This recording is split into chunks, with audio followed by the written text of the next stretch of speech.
Welcome everybody to CISO Platform. CISO Platform is the world's first online social network completely dedicated to senior security officers. At CISO Platform, our vision is to create the highest quality information and a platform for collaboration. As moderator, we have Bikash Barai, the advisor and board member of CISO Platform and the CEO of IVIS Security. By the way, there's a good news. Bikash just now got chosen for this year in Fortune's 40 under 40 list. Congrats, Bikash. Over to you.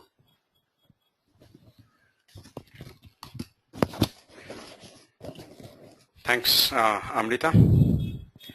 Welcome everybody for joining this webinar.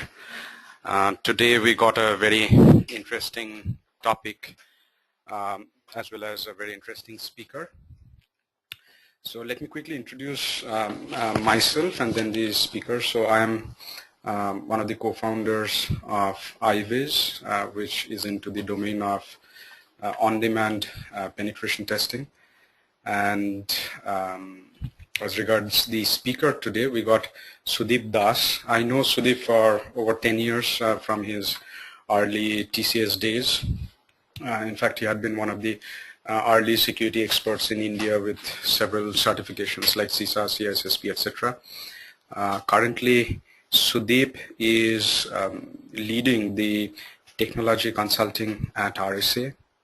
And before I move to Sudeep, let me quickly talk a little bit about the topic. So we all have seen the security industry evolving on a continuous basis, and there were these days of IDS and IPS, and finally we saw that IDS and IPS doesn't really work to the extent in which we need this. So came SIEM, but then after some time SIEM could not solve the problem. There was too much of information which is not actionable. There are too many products, too many tools. How do we talk to each other? How do we really leverage SIEM? So there was a gap in terms of SIEM not really solving the entire problem and the problem of too many tools. And then came the new age of security intelligence and analytics and big data. So today we are going to have a discussion on how this field has evolved and how these new technologies like security intelligence analytics could be used in terms of helping organization to protect from the advanced threat. So welcome, Sudeep. Over to you. Thank you, Bikash, and thanks for a great introduction to the topic. Very pertinent, very relevant topic for today's age, and I believe you have summed up the complexity of this entire subject in terms of all the security analytics and threat intelligence and security intelligence. So there's a whole bunch of buzzwords which are there, and I'll try and focus into one of those key points which we could focus on to understand how there could be a path towards this new generation techniques to focus on enterprise security. So I'll start off with one key data point that we have in terms of our ability to look into these advanced threats, and this is the data that we have from the Verizon Data Breach Investigation Report, which the two graphs out here. The first graph is clearly talking about how the bad guys have been able to advance their techniques and advance their objectives. The time taken to realize their activities has increased, or rather decreased considerably. So time taken to compromise is becoming better and better, whereas our ability within the enterprise to discover what these bad guys are doing has been remaining constant for a fairly long period of time. So if you see from 2004 onwards, Verizon has been tracking our ability to discover advanced threats.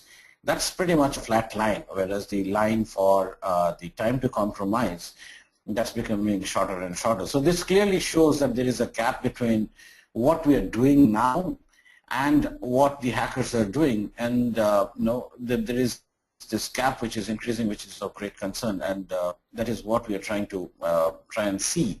Why is that we are not in a position to identify compromises as quickly as the attackers are increasing their capability to compromise the data?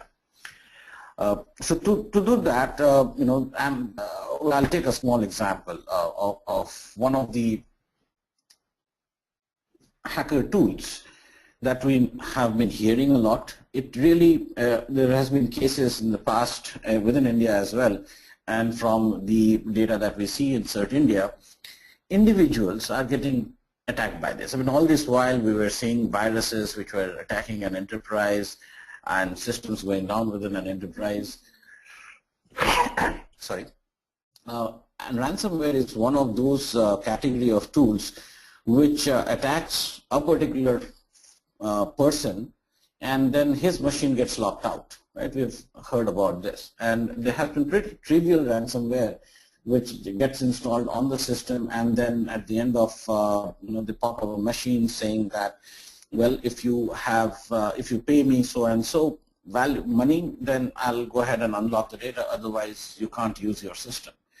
And obviously with all the data that you have on your personal systems as well as official systems, normally you would go ahead and pay up the fine. And they come in various flavors. One of the flavors that you see on the screen right now has a flavor as if it's the government who is locked up your screen, and as a fine you are supposed to pay up, right? So you go ahead and pay up that $300, and $300 may not look very big compared to the value that is there within your laptop. So most probably you'll go ahead and send it out, shell out that money. The point is, these small ransomware and this stuff most probably will get detected by your antivirus systems. They are pretty trivial in nature, and it is pretty generic. It is targeting everyone. The crypto that is being used is quite small, and the target value that the hackster is really focusing is also pretty small.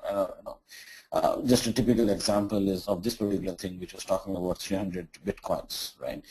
So this most probably could get detected by the traditional antivirus systems, etc. But then has come the new age of the ransomware, which is really using the internet for their money, and using pretty advanced techniques of elliptical curve cryptography, etc. for encryption, and Tor for communication, which ensures that they are pretty hidden down within the system. Plus, they are going ahead and using techniques by which it is not just individuals but also enterprises which are getting hit. So, for example, this particular example that I'm talking about is talking about locking up the entire website, and the organization which owns that website would definitely experience blackout. Plus, what they do out here is that, okay, if you just want to restore a clean copy, you will go back to your database, your backup database, and you restore the backups. But these guys, what they have been doing is that they have installed themselves, corrupted themselves, and over a period of 6 months, they sat there corrupting all the backups that you have been taking. So by the time they actually surface itself on the website, your all last 6 months of backups have also been corrupted. So there really isn't any way of quick fix in terms of restoring the old good copy of your website back to the public image and then taking it. And so if you see, the hackers are really upping their game in terms of making sure that the system is actually in a compromised state. So, and the key thing is, for the last 6 months, that ransomware was sitting on your website and you had no clue, right? So that organization which actually fell for these kind of attacks definitely had all their antiviruses and anti-spywares and all of those anti-malicious code stuff out there, but they couldn't just detect. So for around 6 months, it was there lying undetected. The key to this undetection and all is the low noise level of all these applications and the custom built custom-built malware, which really isn't following any kind of signature or any kind of pattern that has already been seen, and hence the existing tool sets that are focusing on known patterns, that are looking at known malware, was not in a position to pick up these kind of systems. And of course, they go ahead and utilize the side channels, for example, social engineering, etc., to make sure that they are well deeply entrenched into the system. Now, why I wanted to talk about ransomware as a specific malicious family of thing is that because I wanted to focus on a topic which is focused on a particular compromise, but then we are within a system where we're talking about what is advanced threat to the entire enterprise and what do we really need to do to up our game to find out how we can respond to these advanced threats. So if I take a quick example of what Forrester has been saying for the last close to 4 or 5 years now, the newer pillars of detection is really focused around a few of the additional things which goes beyond SIM. They talk about malware analysis as a very specific topic, network analysis and visibility to see what is really flowing within the network, what is the data that is hitting your website or flowing within your intranet and flowing out from your intranet to the internet, etc. So the network data or the packets that are flowing, that's again one important place where the communication is happening, the data is getting downloaded or the EXEs are getting uploaded or the data exfiltration is going on. So all of that is on the network. So network analysis and visibility. The other point is the endpoint visibility and control. What really, once the compromise is there, for example, the ransomware sits on your laptop or on your desktop and locks up the thing. So what is really happening within that endpoint when it has already been locked up, or just before lockup, what was happening? What led to the state of that endpoint being locked up? So that's the endpoint visibility and control tool set that really gives us a view of what really happened after or before the compromise happened. And lastly, as Vikas mentioned in his opening remarks, security analytics is that zone of analysis which is able to take up these massive amounts of data and analyze them in a manner which is actionable, which can lead to analysis which allows us to detect data, allows us to detect these attacks more frequently. And of course, there is the threat intelligence, the ability to collaborate between various systems, various detection systems across the world, across organizations, across information bodies, collaboration platform which can share the information that they have got from their analysis, which could help each of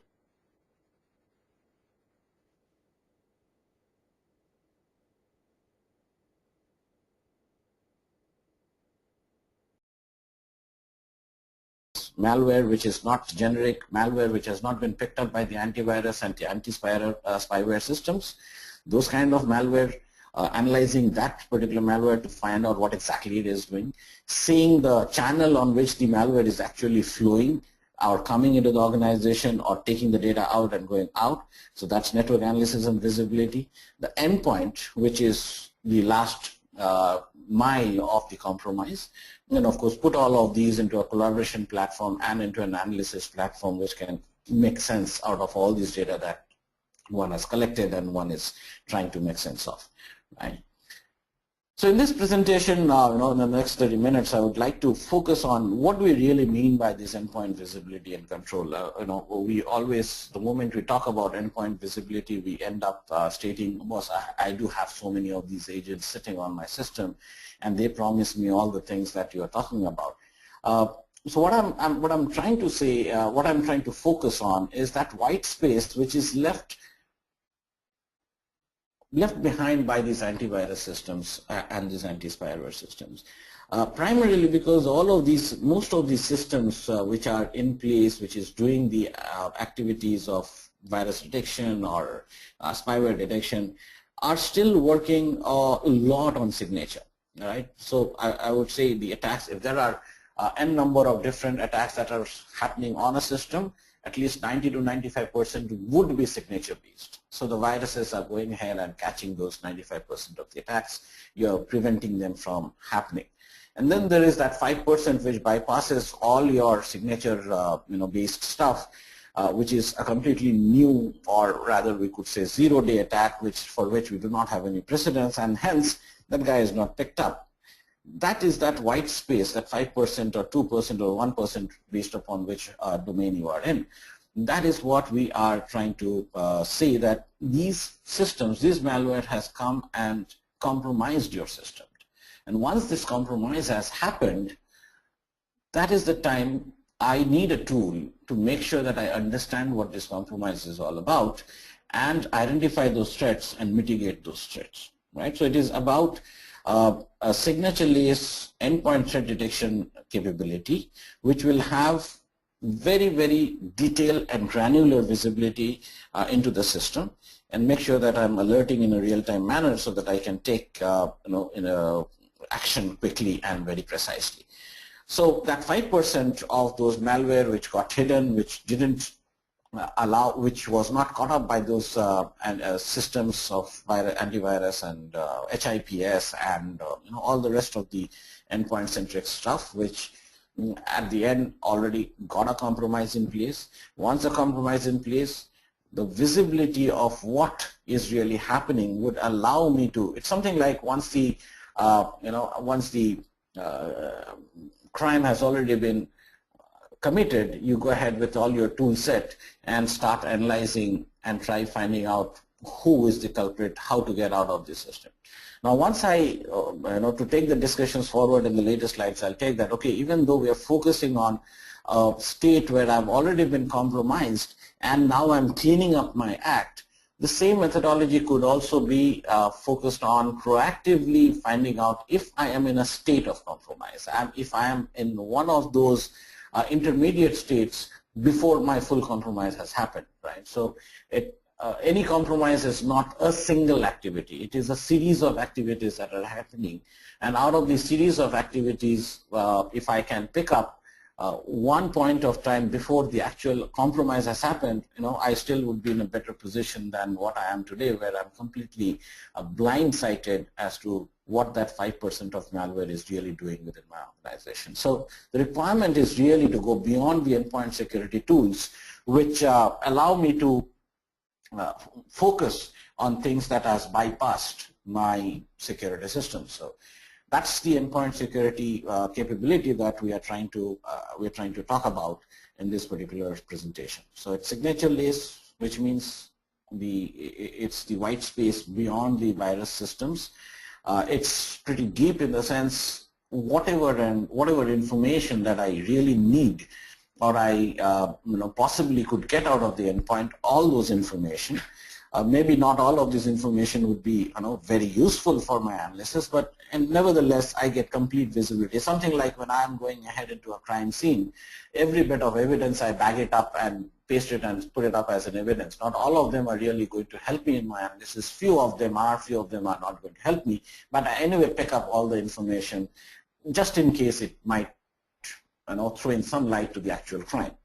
And I really need a place by which I can do real-time alerting. Now, real-time alerting is only possible when I have a tool which is doing the analysis. It's not just manual analysis. So there should be a capability of around doing manual analysis, as well as a tool which is taking all this information and doing analysis and giving me real-time alerts, so that the attack, as it is progressing, could be stopped before it really completes its journey.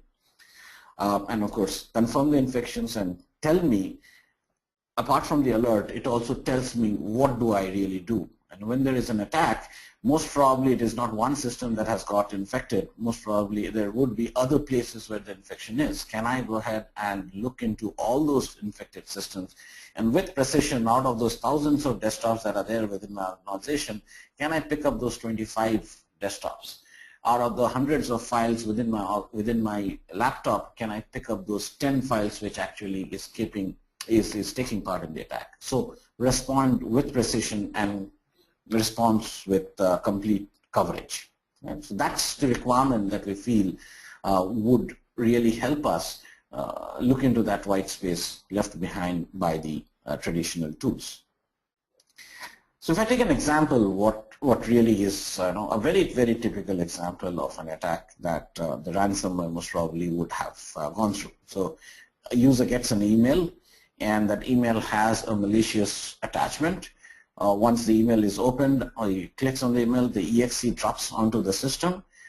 Once it is dropped onto the system, the exe would go ahead and try and talk to the outside world through its command and control center, and then there will be downloads, uploads, all very, very noiseless, or very, very non-descriptive, so that most of the normal tools will not even bother to see what this communication is all about, and thinking that, okay, they are all very, very normal thing. And once the compromise has happened, well, you go ahead and do your data exfiltration and then make sure that the data is going out from your system or to the outside world. And so a typical compromised endpoint would go through all of these phases. So what could I possibly do? In all of these, if I knew a signature that the user would click on a malicious email attachment, and we know what this malicious character is, maybe my antivirus would have stopped it. But let's assume for the time being that this maliciousness is not picked up by any of the focus tools.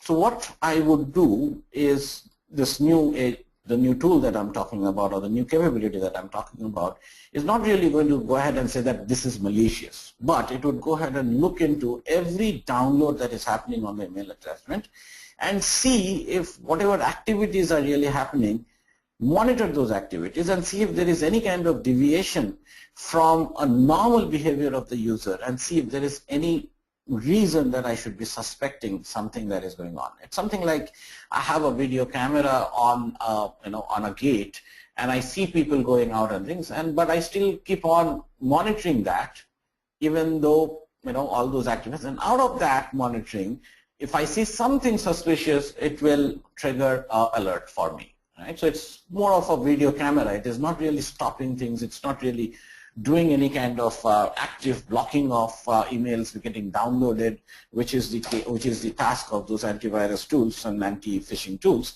But this guy is monitoring all of them and looking for a suspicious activity. It is looking for a traffic that is maybe moving out of the endpoint system. It's again just monitoring that and seeing if there is any deviation, anything that is. Then I go ahead and trigger a alert that it looks suspicious. And if something new comes in, if something, for example, on that video camera, I see a face that I have not seen earlier. I see a person who is running and not walking. Something different is happening. I go ahead and try and investigate that a little more deeper on a real-time basis. So the endpoint behavior tracking is what we are focusing on beyond the signature stuff. Right? So here we're talking about behavior tracking, not behavior blocking, right? So we do not know whether the behavior is malicious or it is not malicious, but if it is deviant, if it is different from what I expect, then I go ahead and say maybe this is worth looking into a little more aggressively. Right? So what we do once we have this particular alert generated, the alert will go ahead and trigger a whole bunch of back-end activity within the systems. For example, desktop A exhibited a little suspicious behavior, and that suspicious behavior had some ABCD characteristic.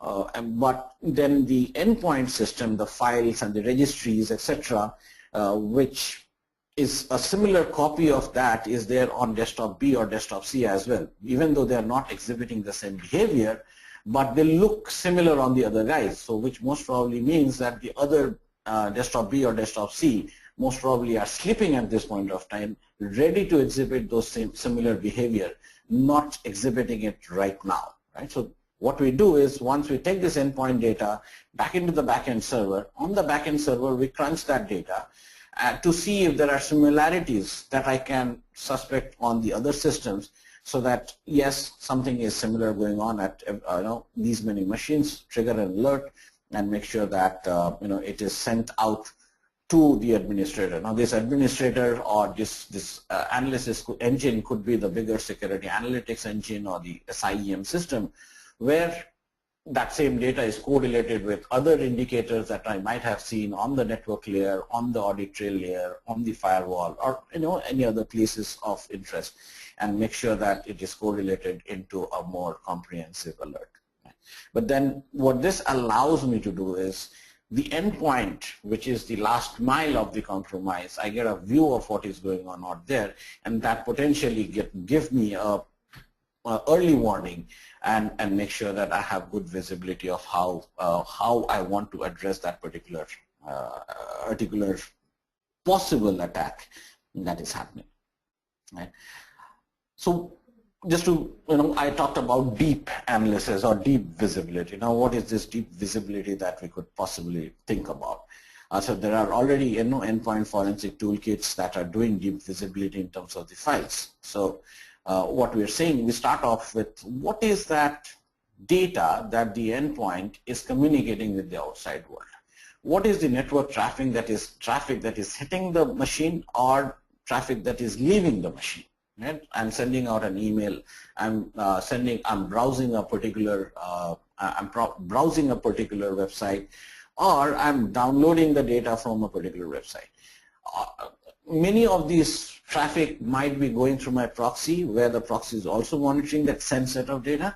But it's not necessary that all the communication from an endpoint is going to go through a proxy. It might be hitting some other lateral system. It might be just the communication that is happening within the processor. So all of those communication that is happening, be it through my gateway or not through my gateway, all of those are being analyzed, being scanned for any suspicious traffic. Then the memory, the live memory where the processes are running. So all of these systems are on all the activities of an application or of a desktop is all about what is running, what are the processes that are running within the desktop environment. Those information, the executables that are there, the DLLs that are running, the drivers which are in the memory, the clipboard that is there, all of those information is analyzed. And that data is looked into from a perspective of if there is anything suspicious in anything. And of course, the last point, which is the traditional, for an endpoint forensics toolkits, where we are looking at. So this is where your host intrusion prevention systems, HIPS systems, file integrity systems are doing their job. They're looking into the disk, looking into the data, and seeing if the integrity of the files and the system files and the registries, etc. All of these are being taken into things. So all of these data put together provides me what we try to say as a deep visibility into the endpoint. Right? Try and identify if there are some hidden processes, if those hidden processes have been modified in the meanwhile, have they been tampered with, has there been some injection into the DLL. So, so this is where once the data is put up, to see whether it is, whether this data is pertaining to a normal behavior or a normal state of an endpoint, or it's some compromised state of behavior. That is where we compare and flag the anomalies that we try to see. So all the desktops within the organization, all the critical desktops within the organization has a baseline, and any deviation from that baseline would flag an anomaly tag and say, okay, this looks different. This looks to be doing something different. This doesn't seem to be the right way of doing things. So flag it up as an anomaly. Right? Once we say that, okay, once we see that there is definitely an anomaly, then we go deeper down and try and execute that particular file, see if the file is really doing something bad, for example, changing a registry or opening up a process or changing a file, renaming itself. There are few of those what we call as an indicators of compromise that gives me an indication that this guy doesn't look to be normal, right? So the person, the video camera on the gate looks into a particular person and he is running where he should be copying, where he should be walking.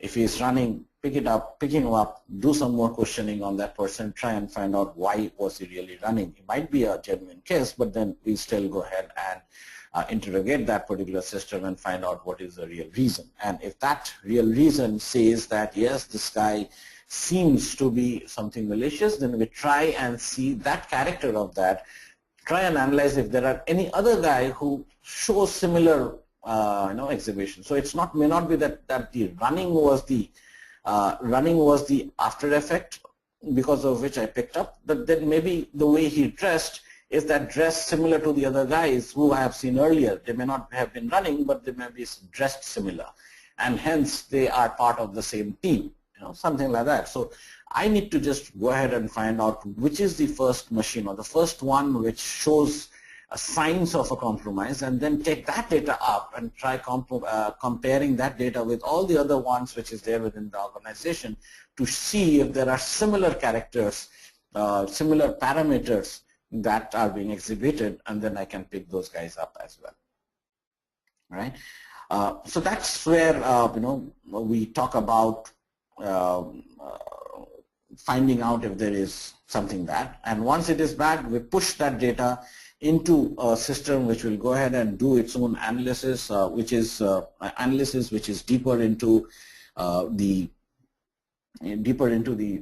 space where there's no more human anomaly. So here we are doing the actual analysis of the data and trying to put a value of threat into that system so that it becomes easier for the analyst who is managing this particular information to zero down onto what is more important, and try and look into those data in a more comprehensive manner. For example, if you see in that particular screen, it picks up few of the EXEs that it has seen on that endpoint and tries and analyze them to give up what is the score. As the score is higher, we could assume that things are not very good with it. And once I have gone ahead and seen a particular machine with a particular EXE with a particular behavior as high, if you see on the right hand side, there is the machine which gives me value of all the other machines which would be running this particular same file. Right? So what it allows me to do is pick up one file, a particular incident, compare it with what is good, and then try and find out if it is similar things is happening across the organization, across other machines at all or not. Right? So try it out, prioritize the investigation using inbuilt techniques which is there within the tool, help the human analysts to focus on things which are more important, things which has already been, and focus on the EXEs, focus on out of those thousands of files within the desktop, which are the ones which are of interest, focus on those suspect scores and the description of those anomalous activities. Ensure that the analyst who is sitting out there is not bombarded with all the information that has been collected, but only those information that is of importance. Make sure that the incident investigation is more quick, efficient, and focused, and hence allow me to focus on validate when I talked about earlier, act with precision. That is where we're trying to make sure that I have full understanding of what all has been compromised, what all possibly has been compromised, and just focus on those machines by validating the different parameters that that shows that there might have been a compromise. Right? So the tool itself, make sure that it does the analysis which it could in terms of checking the hash, doing certificate validation, looking into the different IOCs that we already know of, analyze those files, search whatever things have been done, the environment, and of course we can create a whitelist of what we already know are good and make a blacklist of what we know are already bad. So there is that threat intelligence that we talked about, where the collaboration allows me to gather information from the outside world and make sure that I am comparing whatever I have, whatever I'm analyzing right now, which gives me an indication that something is going wrong. Check whether people have already experienced similar things and focus on that. So the tool should allow me to drill down and focus on what is important, and just make sure that the human analyst time is focused on not parsing through all the needles, but focus on the needles that has actually gone ahead and bled me. Right?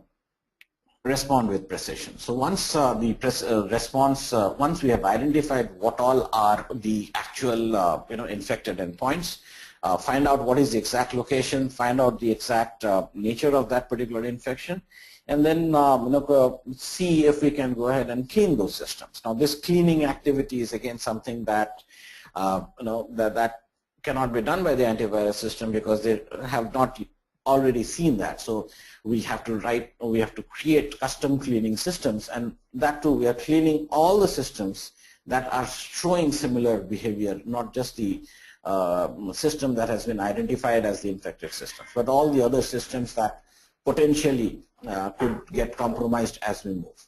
Right? So optional remediation agent to remove the malware. Okay? And as I explained earlier, we do the normal forensics. So even if we don't know whether there is an infection or not, and maybe at a later point of time we will be able to make more sense of a particular infection. So till that point of time we have a complete data map of what is happening on that endpoint system, a full memory and process dumps, the master files, the deleted files, the modified files, entire a compendium of all the information that is important for me is picked up from the endpoint system and pushed onto the central database, where the database is analyzing all this information. This is, as I've been talking, this is a monitoring tool which analyzes and helps me focus on what I really need to do. And if through my analysis, if I find out what I need to do, help me with the cleaning up part as well. So by no means, such technique is going to be working standalone. It has to work in conjunction with a whole bunch of other things, which I will come and explain a little, in the next few slides. Here I've taken a typical example of a particular malware and tried and show the same thing where a Vortrack, which has got multiple names, what it was basically doing was injecting into the DLL, and as you browse a particular banking website, it would go ahead and inject into the screen so that new fields get popped up, and those, when you fill up those new fields with your maybe ATM pin or any other data that it wants to, those data is picked up and sent to the command and control center. Right? So the DLL, which was compromised, how would it normally look like on the tool? Right? So that particular compromised DLL would show up on the endpoint ECAT system as something which has been compromised in different ways, and the analysis techniques would tell up, focus it up, try it up, and say, okay, these values, these EXEs that are running on this infected system look suspicious. There is a value, and gives all the memory dump of that particular EXE and where all it has got plugged into. Right?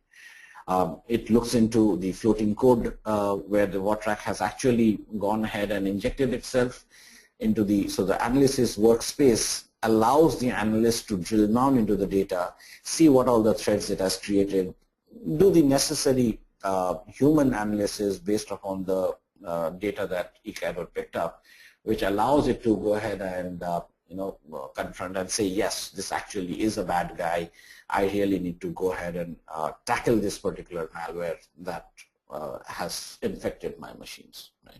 So coupled with the capability of being able to look into all the different data types, it is also necessary for me to take that data and show it up on the screen in front of the analyst in a manner that the analyst could go ahead and do its activities of analysis and make sure that he comes up with a very crisp, clear way of understanding what really has happened with that endpoint, what are the exact cleaning up activities that he needs to do.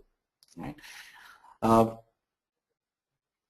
Of course, take that data up, then go ahead and push it up into your security analytics or your SIM solution, make sure that I do the correct correlation with all the other touch points within the organization which would have also taken part within this particular compromise.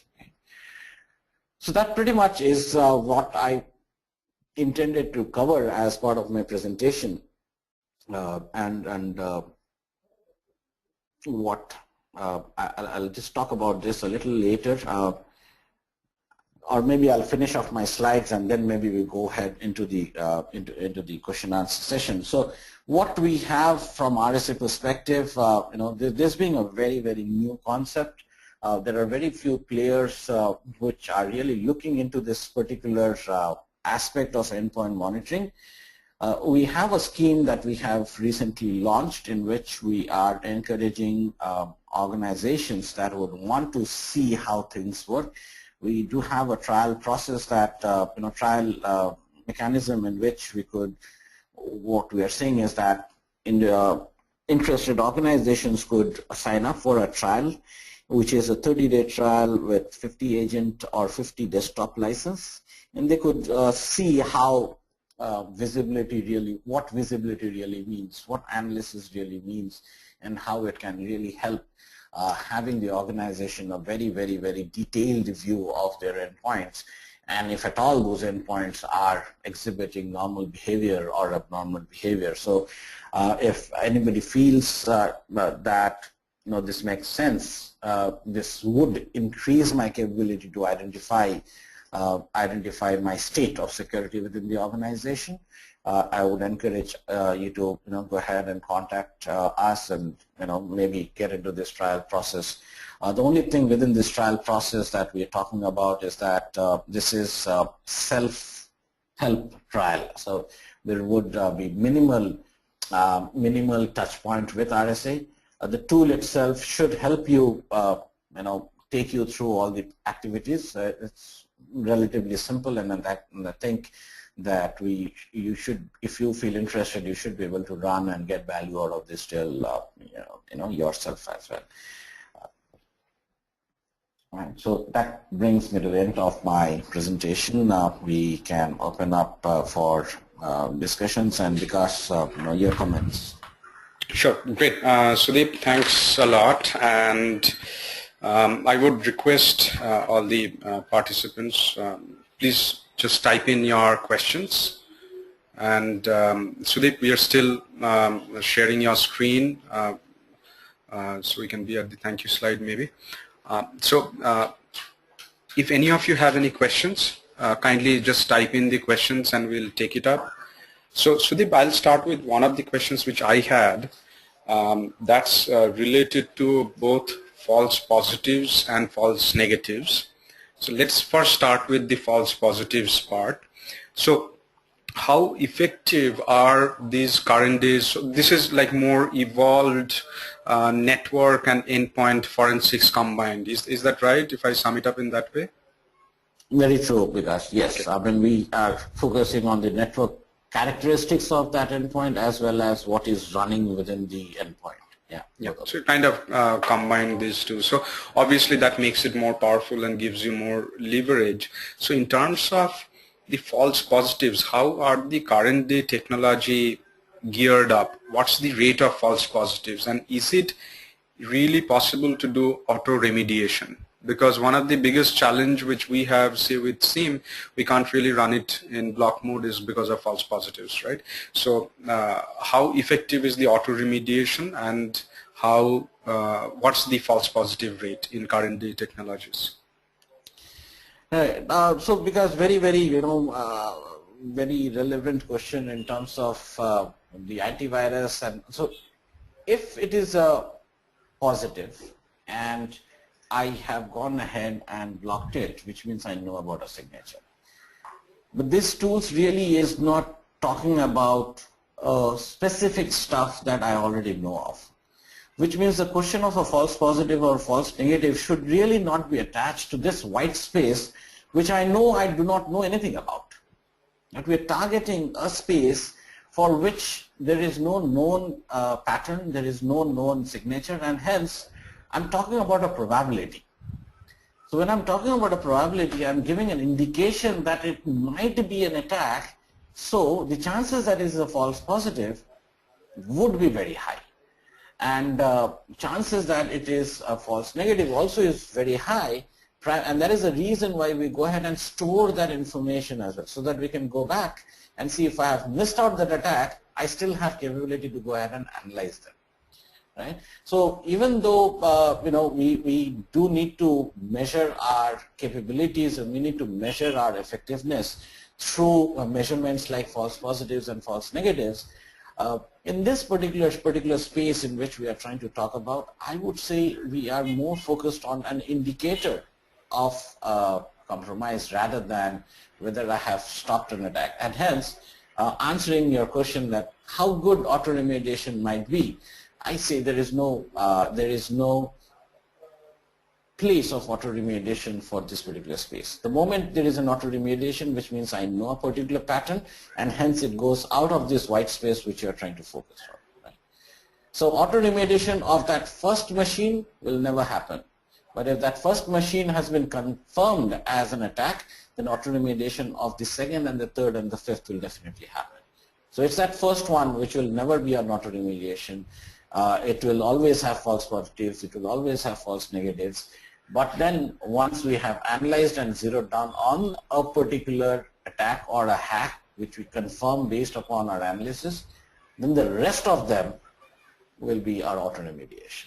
I hope I have been able to answer that's great. So that it was actually very crisp and nice, and I liked your answer because, I mean, in computer science or in technology, we can't really have the false positives and false negatives as zero, right? If you want to have less false negatives, then the false positive increases. The assumption is that a single process is running. In a single process, you can't really maximize both. It's an optimization problem. So what you are saying is that since we don't want to miss out on false negatives, or rather we don't want our detection mechanism to fall apart, you are more relaxed with false positives, and once a compromise is confirmed, you can use that intelligence for future ones where it can be automated, which is a great strategy. I love that idea. So another question which I had is, Sudeep, today I think everybody is talking about SOC, right? And the way we looked at SOC, say 6 years back, it was more of like IDS, IPS, and SIM. Today, SOC has actually evolved into a lot more, or rather the more advanced SOC has got several components. I know you kind of touched upon this in one of the early slides, but could you please tell which are the key components of an advanced SOC of today? Right. So, the way we define security operations, right, we're talking about operations. So there would be various operations, not just the operations of detection. So this is what I had just talked about in one of the slides. This is the operations of detection, right? So, of course, detection operations would have its own malware analysis, etc. But once I have detected, I need to do my incident management. So incident management is again another important pillar. Incident investigation, incident management, incident reporting, third-party reporting, collaboration. So those are again important platforms where important processes of kind operations. The other important security operation is all around people, right? So what is the kind of L1, L2, L3 skill set, etc. that we need to build up. So apart from the tool sets, which is going to help me in my detection, help me in my collection of information from various sources, the other parts is where I'm talking about people and the security processes. For example, a process which helps me identify that this machine is an important machine because it belongs to my CEO. So bring in that business context, bring in that environmental context, and that is something like things like asset management data is pushed into the SOC for it to be correlated with that business context. Similarly, the risk management data, the audit management data, the business continuity data, the threat data. So all the different security processes that we talk about, identity management data, right, access data. So all those security processes all the detection processes, all the collection processes, when all of them are really glued together, that's what I believe is the new age advanced SOC is all about. It's no more a tool, but whatever comes under the domain of security in the form of tool and process, a harmony of utilizing all of them in together is what I would say is the new age SOC really is, because that's what the bad guys are doing today. They are doing their social collaboration, they're talking about their tools, they're talking about their process of communicating. I think it becomes very important for us to emulate that into our security operations framework. That's great. So another question, and before I ask you that, Sudeep, let me give a quick kind of background.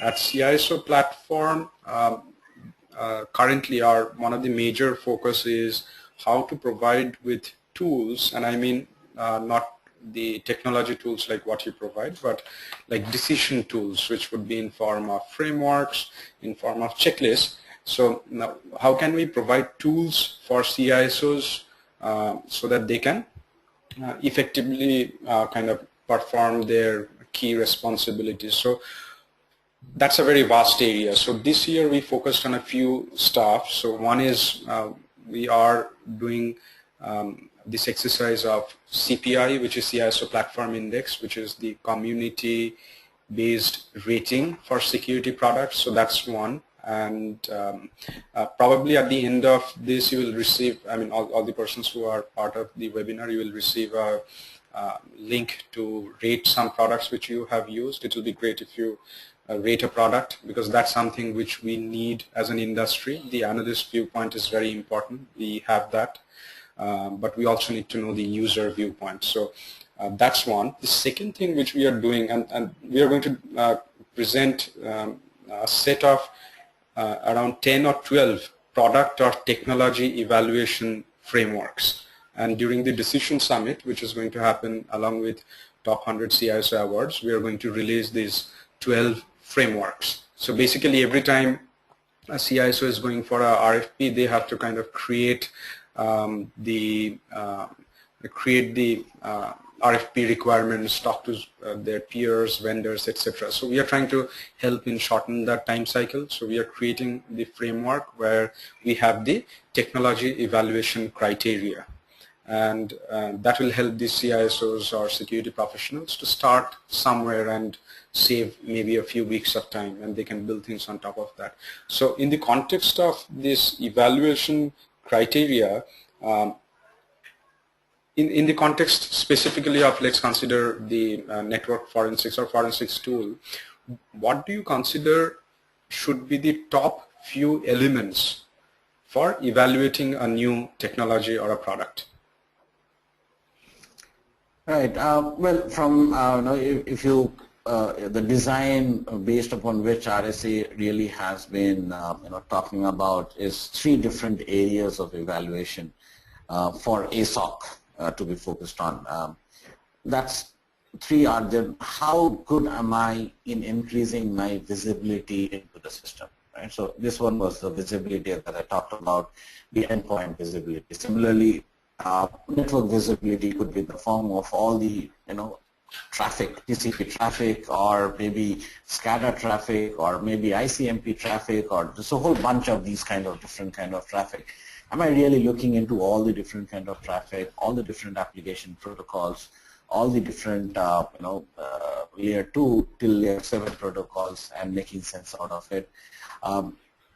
And that's visibility, right? Once that visibility is there, how good am I in terms of taking this data and analyzing whatever I can analyze using machines, and what is the workbench that I'm giving to the analyst for applying my human intelligence? And out of these, the whole white space where things cannot be detected directly, this white space has to be supported by human analysts, and hence whatever tool analysis I'm doing in terms of zero-day identification and all using the tools, that has to be supplemented by what the human person sitting on the console, and how easily and quickly he can collaborate the data slice and dice the data, make sense out of the data. So the analysis engine, which is human plus machine capabilities, has to be evaluated. And the last is, of course, how quickly can I have my incident management or incident detection take action, complete action, precise action to close the event, not just that particular event, but an event which is a series of activities that has led to my compromise, or a series of compromised systems which may not be taking part of the activity. So visibility, analysis, and action, under these three headings, we try and analyze a particular tool's capability, primarily when focused on the ASOC layer. And all of these sitting on a process bed, a governance bed, where I can measure how effective or what are my gaps, or what is the metrics that can help me see whether am I increasing my visibility, or am I increasing my analysis capability, or am I increasing my acting capability or action capabilities, right? So a process bed, how strong that process bed is, how out of box that process bed or customizable that process bed is to support my visibility, analysis, and action capabilities of my ASOC. That's the technique that, that's the approach that, RSA has been taking for all its own tools, and I believe that, gives me a good measure of good going and creating an ASOC framework. Great. And Sudeep, we have a few other questions from the audience. We have quite a few questions, so we can try to touch upon briefly since we don't have much of time. So one of the questions, I'll just read it verbatim. That is, how does the tool help if IDS, IPS, firewall protection, including honeypots, are deployed to secure the perimeter? Right. That's the the IDS, IPS, the honeypot, etc., are doing its job, and we believe that there is still a section of malware which is bypassing all of these tools, and that is the white space where we are talking about monitoring. Like the IDS and IPS are primarily pushing in their patterns and leaving out what it thinks is not matching malicious behavior, right? So it doesn't really look into what it feels is normal.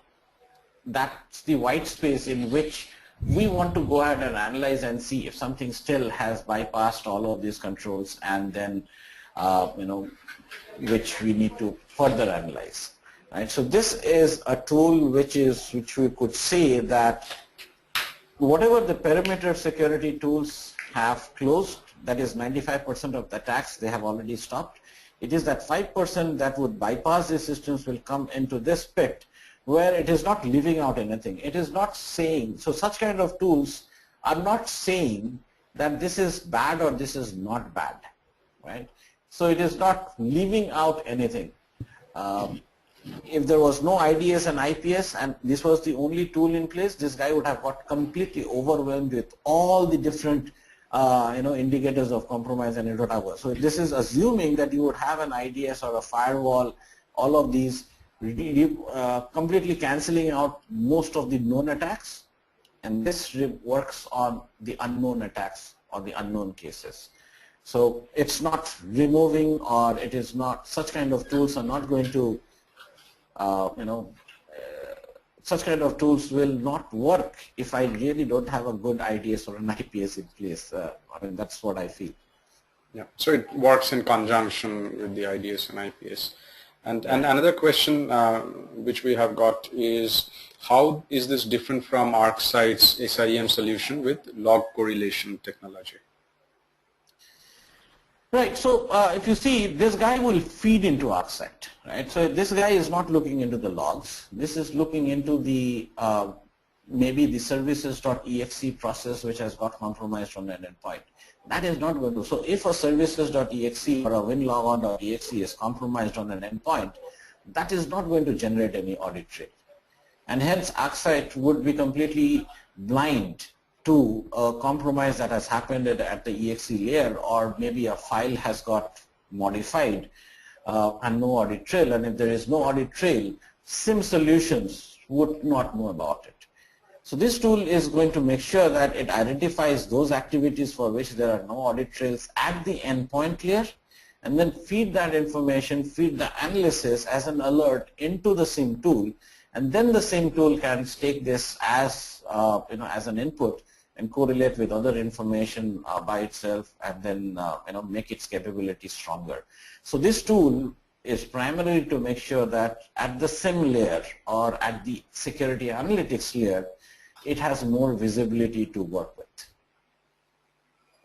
That's great. And just to add to that, Sudeep, we now got like all these tools which are there, which are producing lots and lots of data point, and then we got the SIEM solution, which is trying to solve the needle in the haystack problem, right? And then a few years back, we saw that SIEM is not really solving the purpose, and we needed something like this security intelligence and analytics. So now today, security analytics has become a very big buzzword. So whenever I'm in any of these big conferences in USA, this is one of the things which kind of I notice the most. So the question is that which are the problems which SIEM could not solve that led to the birth of security analytics? But I think the primary thing that went against SIM's capability to identify incidents was its inability to identify all those activities that didn't leave an audit trail or didn't look into the context of that audit trail. For example, if I get an IP address in an audit trail, that IP address, how do I know that that particular IP address itself is a bad IP address because it exhibited XYZ characteristics, right? So the context information, the situational information that is carried by an audit trail was absent in the SIM tool. And the SIM tools was again traditionally working on a concept that I will only be working on critical event error messages. I will not be looking into, I'll be filtering most of the redundant data, and I will pre-decide what is important for me to analyze, and I will analyze only them. Right? So there were certain characteristics of a SIM tool and certain data points that the SIM tool really didn't focus on, that is contextual information, situational information, information that was completely lost because there was no audit trails involved in it. So those are the kind of data points which didn't allow SIM to really have a complete view of the system, and hence its incident detection capabilities whereas not adequate. It did what it did because it looked into all the audit trails, and it created a whole bunch of information, and that information was taken up by the security analytics domain of tools, put a context within that, bring in the business context within that, create a more predictive analysis capability, etc., to complement SIM tools. SIM tools like IDS and IPS are nowhere, under no circumstances they are redundant. So they are doing a job that they are supposed to do, but their capabilities to identify incidents are limited, and that is where all these new generation tools that are coming in to fill in that blank that SIM was not addressing. Primarily the analytic capability at the network layer to see what is the real malware that is flowing, or what is the real data that is being flowing. Those kind of data points, they do not have any audit trail, and hence SIM tools are not looking into that information. The business context of a particular information, that was not something that was traditionally looked into the SIM tools. So the new generation of SIM tools, the same, the ArcSights and the QRadars and the Envisions of the world are now really making sure that they are looking into these additional data points. And the moment these additional data points are being brought in because of the data explosion, the traditional analysis capabilities, which are primarily RDBMS specific, RDBMS oriented, those things are getting replaced by big data tool sets by almost like all the different SIM tools have already progressed into the into a data store, which is more multiprocessing and more big data-ish, if I may say so. Yeah, that's right. So that's great, Sudeep. And before we close, there are a few interesting stuff. One is that during the Decision Summit, which is happening along with Top 100 CISO Awards, we are actually doing very focused sessions, like each session being 2 hours on various technologies. And in that, we will also cover SOC as one of the things. So in that, what we are doing is we are having like the first 1 hour where we are presenting the technology taxonomy. So we tried to find out a kind of single place where we get to know of all the various security technologies, their relationships, and who are the vendors or technologies in which segment, etc. And we could not find a single such source online. So we thought of creating one. So this will kind of give the single complete global view of all the technologies and which vendors are playing in which segment. So that's the taxonomy which we will present. Along with the taxonomy, we will present that which are the top players in terms of the CISO platform index, in terms of customer satisfaction index.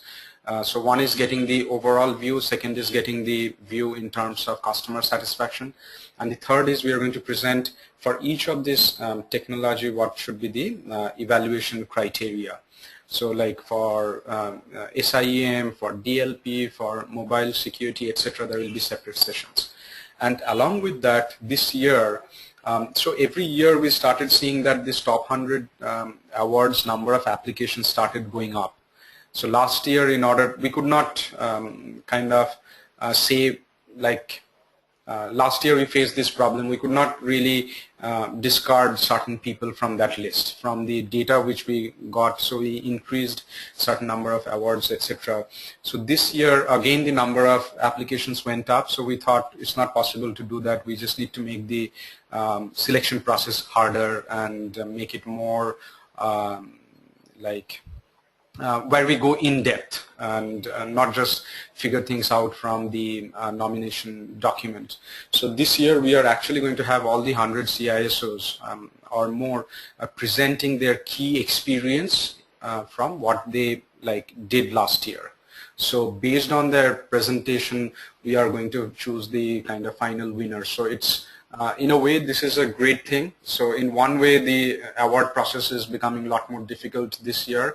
But the good part is that people, all of you, will be able to listen from these CISOs and learn from their top learning of last year or their top execution that happened. So in each of these sessions, we'll also have 5 or 6 CISOs presenting their top experience. So like if we are having a session on SIEM or SOC building, we'll have the CISO platform analyst first presenting the taxonomy, the CPI findings, and the evaluation criteria. And followed by that, we will have like top 5 or 6 CISOs presenting their key learning. So I think that will be a very, very interesting thing. And we all are looking forward to having this event during June first week. So I would request all of you to register and look forward to see you during the Decision Summit, which is coming up soon. And I would like to especially thank Sudeep for being here, answering all the questions, and also all the participants for being with us. And please do let us know in case you have any feedback. Just feel free to drop a note, and look forward to see all of you during the next webinar. Thank you. Thank you very much.